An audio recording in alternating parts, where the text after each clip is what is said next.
Dito na namo diri sa Siargao mga kalagan, and for today's video mag-island hopping di ay ta. So waiting na mi diri sa gawas mga kalagan kay nanawag na ang driver nga padulong na daw siya. So nay ni hunong nga van, abi pud na mog siya to ang nagtawag kay nag-uura man pud ti pangutana man ako siya. So mao ni nahitabo mga kalagan na mali mi og sakay.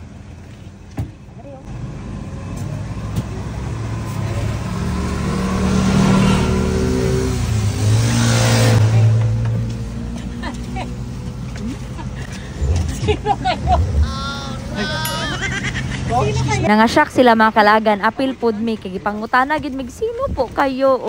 Grabe jung uwawa mga kalagan, no, so lesson learned. Mangutana gid og tarong mga kalagan kay basig diretso na dito pauli among nasakyan. So may na lang gani gyud kay pag naog gyud namo adto nga van, mo po'y pag-abot ani ni Kuya. So kami di ang first nga gisundo, no. So matud pa ni Kuya, gapangutana siya sa name sa iyang gina-pick up nga guest mga kalagan og mao pud namong nabantayan during sa paghapit sa mga other guests nga kauban po namo sa island hopping mga kalagan.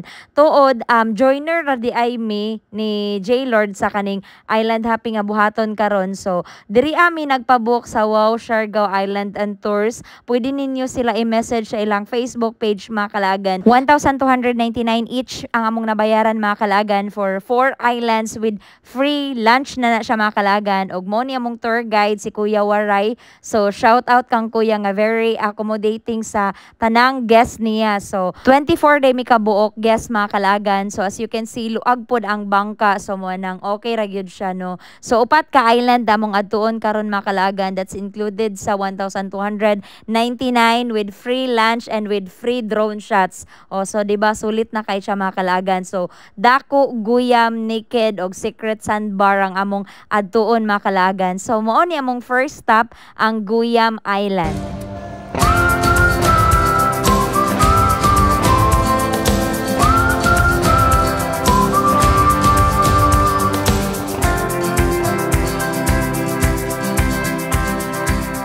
Teardrop shape daw ning Guyam Island mga kalagan. So diri sa iyahang likod nga side, medyo batuon lang siya mga kalagan, pero dili naman po ka moabot dara og kaligo, no. So dadto ra ka sa front, and as you can see mga kalagan, daghan siya og lubi sa tunga. So mo nang dili gyud kay ka mainitan kay pwede ra gyud ka mo silong. So actually mga kalagan, naaga ni sila Resto Cafe nga pwede ka maka-order snacks or mga fruit shakes mga kalagan. So diri nga side, pwede po ka mag-picture or magpahulay dinhi. Free ra ni siya mga kalagan, included na siya sa imuhang gibayaran.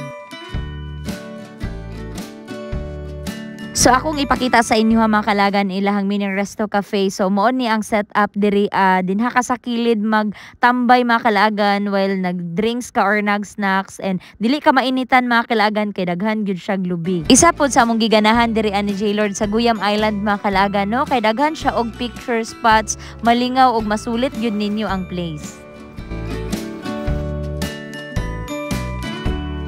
And since nga upat pa ka island among adtuan mga kalagan, 1 hour kapin lang mi nagstay diri sa Guyam Island. And by the way, gikan dito sa General Luna Port, padulong gyud dinhi sa Guyam, that's 15 to 20 minutes sa among pagbiyahe sa bangka. And syempre mga kalagan, kinsa may dili ganahan maligo ani, grabe ka limpyo ug tin-aw nga dagat diri sa Guyam Island. Bahala, grabe ka init mga kalagan, mawala ra na siya kay bugnaw man pud ang tubig.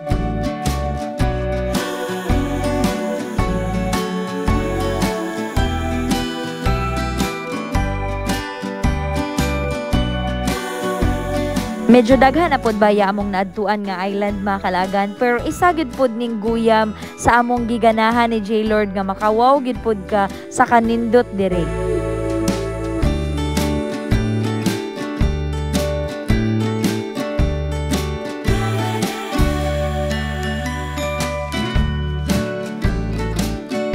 First stop pa lang ni sa ato ang pag-island hopping diri sa Siargao mga kalagan. So see you sa next video kay akong ipakita sa inyo ang uban pang mga nindot nga island diri.